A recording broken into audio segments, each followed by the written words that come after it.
Hello all, welcome to EV Telugu. నా పేరు పవన్ కుమార్. ఈరోజు మనం మలక్పేట్లోని మహీంద్రా షోరూమ్కి అయితే రావడం జరిగింది. ప్రీవియస్ వీడియోలో మనం ఒమేగా సైకి మొబిలిటీ వారి రేజ్ ప్లస్ కార్గో ఆటోని అయితే రివ్యూ చేయడం జరిగింది. ఈ వీడియోలో మనం మహీంద్రా వారి మహీంద్రా ట్రియో హెచ్టీ ప్యాసింజర్ వెహికల్ని రివ్యూ చేద్దాం.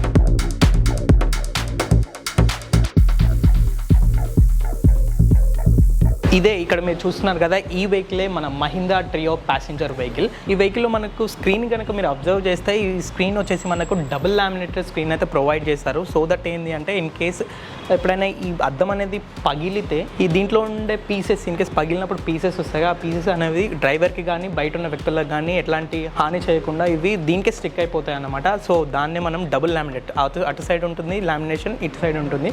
సో అదే డబుల్ లామినేటెడ్ విండ్ స్క్రీన్ అనమాట. ఇక కింద కానీ మనం అబ్జర్వ్ చేస్తే అయితే దీనికి ఒక premium look, white and blue కాంబినేషన్లో ప్రీమియం లుక్ని అయితే ఇవ్వడం జరిగింది. నార్మల్గా ఈ మహీంద్రా వెహికల్ ఈ కార్గో టైప్లో ఓన్లీ వన్ కాంబినేషన్ కలర్ మాత్రమే ఉంది, అది వైట్ అండ్ బ్లూ మాత్రమే ఉంది. ఇక మనం ఇక్కడ లైట్స్ కానీ అబ్జర్వ్ చేసి ఇవి ఎల్ఈడి లైట్స్, మన ఇండికేటర్స్ దీనికే అటాచ్ చేయడం జరిగింది 2 సైడ్స్. ఫ్రెండ్స్, ఈ వెహికల్లో మనకు హెడ్ లైట్స్ వచ్చేసి హాలోజన్ ల్యాంప్స్ అయితే ప్రొవైడ్ చేశాడు. ఎల్ఈడి ఇప్పుడున్న పరిస్థితులకి ఎల్ఈడి ల్యాంప్స్ చూసేసి అయితే బాగుంటుంది. మధ్యలో వాళ్ళ లోగో ఇవ్వడం జరిగింది. ఇది మహీంద్రా లోగో. సో ఇక్కడ మీరు బ్లాక్ కలర్గా ఇక్కడ ఇది అబ్జర్వ్ చేస్తున్నారుగా, ఇది వచ్చేసి మనకు నెంబర్ ప్లేట్ ఉంటుందిగా, నెంబర్ ప్లేట్ ఫిక్స్ చేసుకోవడానికి ఇదైతే ఇవ్వడం జరిగింది. ఈ వెహికల్ యొక్క బాడీ మనకు మెటల్తో తయారు చేయడం జరిగింది. దీని మడ్గార్ కూడా మెటల్తోనే ఇచ్చారు. ఇక టైర్ విషయానికి వచ్చేస్తే ఈ టైర్ వచ్చేసి మనకు 12 ఇంచ్ టైర్ని అయితే వీళ్ళు ప్రొవైడ్ చేస్తున్నారు ఈ వెహికల్కి. ఈ టైర్కి మనకు కాయిల్ స్ప్రింగ్ సస్పెన్షన్ అయితే వీళ్ళు ఇవ్వడం జరిగింది. సో ఇప్పుడు మనం లోపలికి వెళ్ళి దీని ఇంటీరియర్ ఎలా ఉందో మనం ఒకసారి చెక్ చేద్దాం. సో ఇది ఇంటీరియర్. సో లోపలికి వెళ్దాం. సో ఇది ఫస్ట్ డ్రైవర్ క్యాబిన్ అనమాట. దీని కనుక మనం అబ్జర్వ్ చేసుకుంటే ఫుడ్ స్పేస్ కూడా చాలా బాగుంది, డ్రైవర్ కంఫర్టబుల్గా కూర్చొని రైడ్ చేయడానికి. సో ఫస్ట్ ఆన్ చేద్దాం మనం కీని. సో ఇక్కడ మనకు ఒక డిజిటల్ డిస్ప్లేని అయితే ప్రొవైడ్ చేయడం జరిగింది. దీంట్లో మనకు బ్యాటరీ పర్సంటేజ్ ఎంత ఛార్జింగ్ ఉంది అని చెప్పేసి ఇక్కడ మీకు కనబడుతుందిగా, ఆ ఇండికేటర్ పర్సంటేజ్ అన్నమాట. ఇంకోటి వచ్చేసి ఇది 71 కిలోమీటర్స్ అని ఇక్కడ కనబడుతుంది కదా, అంటే ఈ బ్యాటరీ తోటి ఇంత ఛార్జింగ్తో ఉంటే మనం 71 కిలోమీటర్స్ అయితే ట్రావెల్ చేయొచ్చు. సో ఫస్ట్గానే ఎస్టిమేషన్ అనేది ఇస్తున్నాం కదా, సో దట్ మనం ప్లాన్ చేసుకోవచ్చు ఎక్కడ ఛార్జ్ చేసుకోవాలి, లేకుంటే ఎంత దూరం ట్రావెల్ చేసిన తర్వాత ఛార్జ్ చేయాలనే విషయాలు అనేది మనం క్యాలిక్యులేట్ చేయొచ్చు. సో అందుకే ఈ ఎస్టిమేషన్ అనేది చూపిస్తుంది. ఇదైతే మన స్పీడోమీటర్, మనం ఎన్ని కిలోమీటర్స్ స్పీడ్తో ట్రావెల్ చేస్తున్నాం అనేది అయితే ఇక్కడ చూపిస్తుంది. ఇక్కడ 115 కిలోమీటర్స్ అని చూపిస్తుంది కదా, ఇది వచ్చేసి మనం ఎన్ని కిలోమీటర్స్ ఈ బండిని కొన్నప్పటి నుంచి ఎన్ని కిలోమీటర్స్ ట్రావెల్ చేసాము అనే ఇండికేషన్ అనమాట. సో అది ఈ ఇండికేషన్. ఇక్కడ అయితే మనం అబ్జర్వ్ చేస్తే హ్యాండిల్ అయితే నార్మల్గా ఉంది. సో ఇది హ్యాండిల్. ఇక్కడ బటన్స్ కూడా మనం అబ్జర్వ్ చేస్తే ఇవైతే indicators buttons, left indicator and right indicator. ఇది ఆఫ్. మీరు హార్న్ కూడా అబ్జర్వ్ చేస్తే చాలా లౌడ్గా ఉంది. ఇవి వచ్చేసి మనకు డిప్పర్ అంటారు కదా, హై బీమ్ అండ్ లో బీమ్. సో అది అన్నమాట. ఇక్కడ ఒక మనకు చిన్న ఛార్జింగ్ టైప్ అయితే ఇవ్వడం జరిగింది, మనం ఫోన్ ఛార్జ్ చేసుకోవడానికి. ఇక్కడ స్పేస్ కూడా చాలా నార్మల్గా ఉంది. లైక్ ప్యాసింజర్స్ ఎక్కినప్పుడు వాళ్ళు కొంచెం చేంజ్ ఇస్తారు కదా, చేంజ్ ఇక్కడ పెట్టుకోవడానికి ఇవ్వడం అయితే జరిగింది. ఇక్కడ ఏవైనా డాక్యుమెంట్స్ టైప్స్ మనం పెట్టుకోవడానికి అయితే ఇవ్వడం జరిగింది. దీనిలో ఒక ఫస్ట్ ఎయిడ్ కిట్ కూడా ఇవ్వడం జరిగింది. సో ఇది అన్నమాట. ఈ వెహికల్లో మనకు 3 మోడ్స్ అయితే ఇవ్వడం జరిగింది. ఫస్ట్ వచ్చేసి న్యూట్రల్ మోడ్, అండ్ సెకండ్ వచ్చేసి ఫార్వర్డ్, అండ్ థర్డ్ వచ్చేసి రివర్స్ మోడ్. నార్మల్గా న్యూట్రల్లో అంటే మనం బండి స్టాప్ చేసినప్పుడు న్యూట్రల్ మోడ్కి వచ్చేస్తాం కదా, సో అది. ఇక్కడ మీరు అబ్జర్వ్ చేస్తున్నారు కదా, మనం ఫార్వర్డ్లో దీన్ని ప్లేస్ చేసిన తర్వాత echo mode and Boost mode ఉంటాయి. ఎకో మోడ్లో అయితే ఈ వెహికల్ వచ్చేసి మనకు 30 to 40 కిలోమీటర్స్ పర్ స్పీడ్ తోటి అయితే ట్రావెల్ చేస్తుంది. అండ్ ఇంకొంచెం ఎక్కువ స్పీడ్ వెళ్ళాలంటే మనం బూస్ట్ మోడ్కి స్విచ్ అయ్యి దీంట్లో మనకు 45 to 55 kilometres per hour speed తోటి అయితే ఈ వెహికల్ మనకు ట్రావెల్ చేస్తుంది. సో ఇది దీనికి సంబంధించిన టాప్ స్పీడ్ అనమాట. నార్మల్గా బూస్ట్ మోడ్లో ఉండే టాప్ స్పీడే, దీని వచ్చేసి టాప్ స్పీడ్ అది వచ్చేసి 55 కిలోమీటర్స్ పర్ అవర్. ఇక దీని యొక్క రేంజ్ విషయానికి వస్తే ఈ వెహికల్ మనకు ఒక్కసారి ఛార్జ్ చేస్తే 130 కిలోమీటర్స్ వరకు అయితే ట్రావెల్ చేస్తుంది. ఈ వెహికల్ని మనం ఛార్జ్ చేయడానికి మనకు 3 hours 50 minutes అయితే పడుతుంది 100% కావడానికి. మనకు ఒకసారి ఛార్జ్ చేసినాక ఆల్రెడీ నేను చెప్పినట్టు 130 కిలోమీటర్స్ ట్రావెల్ చేస్తుంది అని చెప్పేసి ఇక్కడ ఉన్న షోరూమ్ వాళ్ళు అయితే చెప్తున్నారు. సో ఇక్కడ మీరు అబ్జర్వ్ చేస్తున్నారు కదా, ఇక్కడ ఈ సీట్ వచ్చేసి ఓన్లీ డ్రైవర్కి మాత్రమే డెడికేటెడ్గా ఉంది, నార్మల్ వేరే వాళ్ళు ఎవరు కూర్చోడానికి తెలియదు. ఇక్కడ కింద చూస్తున్నారు కదా, ఇదే మనకు హ్యాండ్ బ్రేక్. నార్మల్గా మనము ఆన్ చేసిన తర్వాత ఈ హ్యాండ్ బ్రేక్ని ఇట్లా ప్రెస్ చేసి పుల్ చేసి నడపాల్సి ఉంటుంది. సో అది దీంట్లోకి ఒకటే బ్రేక్ ఉంటుంది, మళ్ళీ రేర్ అండ్ ఫ్రంట్ అని అలాగే ఏముండదు. ఒకసారి మనం బ్రేక్ ప్రెస్ చేస్తే రెండు అప్లై అవుతుంది, అదే వచ్చేసి మనకు కాంబీ అండ్ రీజనరేటివ్ బ్రేకింగ్ అన్నమాట. సో అది ఇక్కడ 4 స్పేస్ చూసుకున్నా కానీ చాలా కంఫర్టబుల్గా ఉంది, డ్రైవర్ కంఫర్ట్గా కూర్చొని మనకు డ్రైవ్ చేయొచ్చు. సో ఇక్కడ మీరు కింద అబ్జర్వ్ చేస్తున్నారు కదా, సో ఇదే అనమాట బ్యాటరీ ప్యాక్. దీని కింద మనకు బ్యాటరీ ప్యాక్ అనేది ఉంటుంది. డ్రైవర్ కంఫర్ట్గా కూర్చోవడానికి వెనక కూడా ఇక్కడ సీట్ అయితే ఇవ్వడం జరిగింది మనకు స్పైనల్ కార్డ్కి. అండ్ హైట్ విషయానికి వస్తే కూడా నాకు అయితే చాలా కంఫర్టబుల్గానే ఉంది. ఇంకా ఎవరైనా హైట్ ఉన్న వాళ్ళు కూడా ఈజీగా దీంట్లో మనకు సెట్ అవుతారు. ఇక్కడ బటన్స్ కొంచెం మీరు అబ్జర్వ్ చేస్తే ఇది పార్కింగ్ లైట్ అన్నమాట, పార్కింగ్ లైట్ బటన్. ఇదేమో మనకు వైపర్స్కి, ఇక్కడ చూస్తున్నారు కదా వైపర్స్. సో అది ఇదేమో లైట్ అన్నమాట. ఈ లైట్ ఈ పి అని ఉంది కదా, ఇది వచ్చేసేమో డిస్ప్లే లైట్. ఈ డిస్ప్లే లైట్తో పాటు వెనక లైట్స్ కూడా ఆన్ అవుతాయి దీనికి. సో ఇది డ్రైవర్ కంపార్ట్మెంట్లో ఉన్న ఫీచర్స్ అండ్ దీనికి సంబంధించిన అనమాట. బట్ ఇక్కడ చూసుకున్నట్లయితే నార్మల్గా దీనికి ఎలాంటి సెటప్ అనేది ఇవ్వలేదు, జస్ట్ ఓపెన్గా వదిలేశారు. అది కొంచెం బాగాలేదు. జస్ట్ మనకు ఏదైనా సెటప్ లాంటిది ఇచ్చుంటే బాగుండని నేనైతే అనుకుంటున్నాను. సో ఫ్రెండ్స్, మనం ఈ సైడ్ కనుక అబ్జర్వ్ చేస్తే ఇక్కడ ఒక ప్లగ్ అయితే ఇవ్వడం జరిగింది. ఇది వచ్చేసి మనకు కింద బ్యాటరీ ఉందని ఇంతకుముందు చెప్పాను కదా, బ్యాటరీ నుంచి మోటార్కి సప్లై అన్నమాట, అది ఈ ప్లగ్. అండ్ ఇక్కడ మీరు అబ్జర్వ్ చేస్తే ఇక్కడ మీకు కనబడుతుంది కదా, ఇది వచ్చేసి మనకి ఛార్జింగ్ పాయింట్ అనమాట. దీన్ని యూజ్ చేసుకొని మనం ఛార్జింగ్ చేయాలన్నమాట.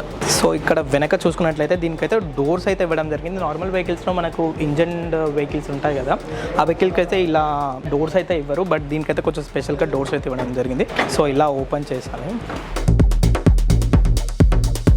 ఇది ప్యాసింజర్స్ కంపార్ట్మెంట్ అనమాట. ప్యాసింజర్స్ అయితే నార్మల్గా 3 మెంబర్స్ ఈజీగా కూర్చోవచ్చు. ఈ వెహికల్ వచ్చేసి మనకు D+3 అనమాట, అంటే డ్రైవర్ ప్లస్ 3 మెంబర్స్ ఈజీగా కూర్చునే విధంగా దీన్ని అయితే డిజైన్ చేయడం జరిగింది. అండ్ హైట్ కూడా చాలా ఎత్తుగానే ఉంది. నార్మల్గా ఎంత హైట్ ఉన్న పర్సన్ అయినా ఈజీగా కూర్చోవచ్చు. సో ఇక్కడ మీరు అబ్జర్వ్ చేస్తే ఫుడ్ స్పేస్ కూడా చాలా ఎక్కువ ఉంది. నార్మల్ పెట్రోల్ అండ్ డీజిల్ వెహికల్స్లో అయితే మనకు ఫుడ్ స్పేస్ ఎక్కువగా ఉండదు. వాళ్ళు ఏం చేశారంటే ఇక్కడ కూడా ఒకటి చెక్క లాంటి పెట్టేసి ఇక్కడ కూడా ప్యాసింజర్ని ఇక్కడ ఎక్కించడానికి ట్రై చేస్తుంటారు. బట్ దీంట్లో అలా ఏం లేదు. నార్మల్ మన ఫుడ్ స్పేస్ కూడా చాలా ఎక్కువగా ఉంది, కంఫర్టబుల్గా కూర్చోవడానికి. అండ్ పట్టుకోవడానికి అయితే నార్మల్గా అయితే అందరూ వేరే వెహికల్స్లో అయితే ఇలా ఇక్కడ రాడ్స్ని పట్టుకోవాల్సి ఉంటుంది. బట్ ఇక్కడ దీనికోసం వాళ్ళైతే స్పెషల్గా ఇదైతే ఇవ్వడం జరిగింది. సో ఇక్కడ అబ్జర్వ్ చేస్తున్నారు కదా. అండ్ ఇంకొకటి ఏంటంటే ఇక్కడ పక్కన కూర్చున్న ప్యాసింజర్స్ కూడా ఇక్కడ పట్టుకోవడానికి అయితే ఇవ్వడం జరిగింది. సో ఇలా అయితే ఇవ్వడం జరిగింది. నార్మల్ ఆటోస్ని అయితే మనం అబ్జర్వ్ చేస్తే ఇక్కడ కొంచెం హైట్గా ఉంటుంది, ఎందుకంటే అది ఇంజన్ కావచ్చు, లైక్ ఇంజన్ ఆర్ మోటార్ ఉండడం వల్ల ఇక్కడ కొంచెం హైట్గా ఉంటుంది. మనం ఇలా కూర్చోవాల్సి వస్తుంది, అది కంఫర్టబుల్గా ఉండదు. బట్ ఇక్కడ వచ్చేసి మనకి ఏంటంటే బ్యాటరీ ముందు ఉంటుంది, మోటార్ అనేది మనం కూర్చున్నాం కదా దీని కింద సెట్ అయి ఉంటుంది కాబట్టి మనకైతే ఇలాంటి ఇబ్బంది ఏమి ఉండదు, మనం ఫ్రీగా కంఫర్టబుల్గా కూర్చోవచ్చు. ఇంకొకటి వచ్చేసి ఈ వెహికల్స్కి ఇక్కడ ఒక పరదా లాంటిది ఉంటుంది. ఇన్ కేసు వర్షంగానే పడినప్పుడు ఎక్స్ట్రా అయితే ఉంటుంది, బట్ దీంట్లో అది ప్రొవైడ్ చేయలేదు. దానికోసం ఎక్స్ట్రాగా మనం పే చేసి దాన్ని చేయించుకోవాల్సి అయితే ఉంటుంది. సో ఇది ఈ వెహికల్ యొక్క బ్యాక్ సైడ్ వ్యూ అన్నమాట. మనం బ్యాక్ సైడ్ చూసుకుంటే ఈ స్పేస్లో ఇక్కడ స్పేస్ ఏదైతే ఉందో ఆ స్పేస్లో స్టెప్నీ టైర్ అయితే ఇవ్వడం జరిగింది. ఇన్ కేస్ వెహికల్ ఎప్పుడైనా పంచర్ అయినప్పుడు మనం దీన్ని యూజ్ చేసుకొని ట్రావెల్ చేయొచ్చు. అయితే దీనికి సంబంధించిన టూల్స్ అనేవి మనకి ఇక్కడ ముందున్నాయో అవి కూడా నేను చూపిస్తాను. అండ్ ఇక్కడ మీరు కానీ అబ్జర్వ్ చేస్తే ఒక రిఫ్లెక్టర్ని అయితే ఇవ్వడం జరిగింది. నైట్ టైమ్స్లో ఇది మనకు బాగా గ్లో అనేది అవుతుంది. ఇక కింద అబ్జర్వ్ చేస్తే ఇండికేటర్స్, LED ఇండికేటర్స్ ప్రొవైడ్ చేశారు. మీరు ఇక్కడ అబ్జర్వ్ చేస్తే ఒక చిన్న లైట్ని అయితే ఇవ్వడం జరిగింది ఇక్కడ, ఎందుకంటే నెంబర్ ప్లేట్ వస్తుంది కాబట్టి నెంబర్ ప్లేట్ బాగా కనపడడానికి ఇవ్వడం జరిగింది. ఇక బంపర్ విషయానికి వస్తే ఇది చాలా థిన్గా ఉన్నట్టు అనిపిస్తుంది నార్మల్గా అయితే, బట్ నేను ఇలా చూస్తుంటే ఇది మెటల్తో తయారు చేశారు. సో ఇది చాలా అయితే స్ట్రాంగ్గా ఉంది, బట్ కొంచెం థిన్గా ఉంది అంతే. సో ఇవి వచ్చేసి మనకు బ్రేక్ అప్లై చేయగానే నార్మల్గా లైట్స్ అనేవి గ్లో అవుతుంటాయి కదా, సో ఆ బ్రేక్ లైట్స్ అన్నమాట. ఇక్కడ దీన్ని ఒక టాప్ని కనుక మనం అబ్జర్వ్ చేస్తే ఈ వెహికల్స్లో 2 మోడల్స్ ఉంటాయి. ఒకటి వచ్చేమో సాఫ్ట్ టాప్, ఇంకోటి వచ్చేసేమో హార్డ్ టాప్లో మనకి ఇది వచ్చేసి మనకు ప్లాస్టిక్ కవర్ని ప్రొవైడ్ చేస్తున్నారు. సాఫ్ట్ టాప్లో అయితే మనకు లెదర్ ఉంటుంది కదా, లెదర్ తోటి కవర్ చేసేస్తారు. సో దీనికి అది డిఫరెన్స్ అనమాట. అండ్ లెదర్ యూజ్ చేసిన సాఫ్ట్ టాప్కి హార్డ్ టాప్కి కొంచెం ప్రైస్ అనేది డిఫరెంట్ అయితే ఉంటుంది. సో ఇక్కడ మీరు మోటార్ అబ్జర్వ్ చేస్తున్నారు కదా, ఈ మోటార్ వచ్చేసి మనకు BLDC మోటార్. ఇది మనకు IP67 ప్రొటెక్షన్తో వస్తుంది. IP67 అంటే వాటర్ ప్రూఫ్ అన్నమాట. ఇన్ కేస్ మనం ఈ వెహికల్ తోటి నీళ్ళలో ట్రావెల్ చేసిన ఆ మోటార్కి అనేది ఏమీ కాదు. అండ్ ఈ మోటార్ యొక్క కెపాసిటీ కనుక మనం అబ్జర్వ్ చేస్తే ఈ మోటార్ యొక్క కెపాసిటీ వచ్చేసి మనకు 5.4 కిలోవాట్స్ కెపాసిటీతో అయితే ఉంది. అండ్ దీంట్లో ఉండే బ్యాటరీ వచ్చేసి మనకు లిథియం అయాన్ బ్యాటరీ, దాని యొక్క కెపాసిటీ వచ్చేసి మనకు 7.37 kWh అన్నమాట. ఈ వెహికల్ యొక్క గ్రౌండ్ క్లియరెన్స్ ఇక్కడైతే మీరు అబ్జర్వ్ చేస్తున్నారు. ఈ గ్రౌండ్ క్లియరెన్స్ వచ్చేసి మనకు 142 mm ఉంటుంది. అది నార్మల్గా అయితే మన గట్టర్స్ ఉంటాయి కదా, మనకు బ్రేక్ కట్టలు అంటాం కదా, సో వాటికి అయితే కంఫర్టబుల్గానే ఉంటుంది. మరీ తక్కువ అయితే ఏం కాదు 142 mm అని చెప్పేసి. అయితే ఈ వెహికల్ యొక్క డైమెన్షన్స్ కనుక మనం అబ్జర్వ్ చేస్తే దీని లెంత్ వచ్చేసి మనకు 2746 mm ఉంటుంది. విడ్త్ కనుక మనం అబ్జర్వ్ చేస్తే 1350 mm ఉంటుంది. ఇంకా ఈ వెహికల్ యొక్క హైట్ కనుక మనం అబ్జర్వ్ చేస్తే 1757 mm అయితే ఉంటుంది. ఇది ఈ వెహికల్ యొక్క డైమెన్షన్స్ అనమాట. ఈ వెహికల్ యొక్క వీల్ బేస్ని కనుక మనం అబ్జర్వ్ చేస్తే ఈ వెహికల్ వచ్చేసి మనకు 2050 mm వీల్ బేస్ని అయితే కలిగి ఉంది. సో ఈ వెహికల్ని మనం కనుక అబ్జర్వ్ చేస్తే ఈ వెహికల్ యొక్క కర్వ్ వెయిట్ వచ్చేసి 350 kgs అండ్ ఈ వెహికల్ మనకు టార్క్ వచ్చేసి 42 Nm టార్క్ని అయితే ప్రొడ్యూస్ చేస్తుంది. ఈ వెహికల్కి మీరు అబ్జర్వ్ చేస్తున్నారు ఇవి సైడ్ మిరర్స్. నార్మల్గా వెనక ఏ వెహికల్ వస్తుందో మనం చూడడానికి అయితే ఈ సైడ్ మిరర్స్ యూజ్ చేస్తాం కదా, ఇదైతే రౌండ్ సైడ్ మిరర్స్ ఇక్కడ యూజ్ చేస్తున్నారు. నార్మల్ వెహికల్స్లో అయితే మనకు ఒక రెక్టాంగులర్ టైప్లో మనకు లభిస్తుంది, బట్ దీంట్లో అయితే మనకు రౌండ్ షేప్డ్ సైడ్ మిరర్స్ అయితే ఇవ్వడం జరిగింది. సో ఇది దీనికి సంబంధించిన టూల్ కిట్ అనమాట. నేను ఆల్రెడీ చెప్పాను కదా, స్టెప్ని మార్చుకోవడానికి మనకు టూల్ కిట్స్ అయితే ఇవ్వడం జరుగుతుంది. సో దీంట్లో వాటికి సంబంధించిన టూల్స్ అయితే ఇవ్వడం జరిగింది. సో ఇవి ఆ టూల్ కిట్స్. ఇవి మనకు నార్మల్గా వెహికల్తో పాటే వస్తాయి. సో తర్వాత ఛార్జింగ్ విషయానికి వస్తే, సో ఇది దీని యొక్క ఛార్జింగ్ బాక్స్ అన్నమాట. ఈ ఛార్జింగ్ నేను ఆల్రెడీ చూపించాను కదా, ఇక్కడ ఒక ఛార్జర్ ఉంటుందని చెప్పేసి దీనికి ఇలా ఫిక్స్ చేస్తే సరిపోతుంది.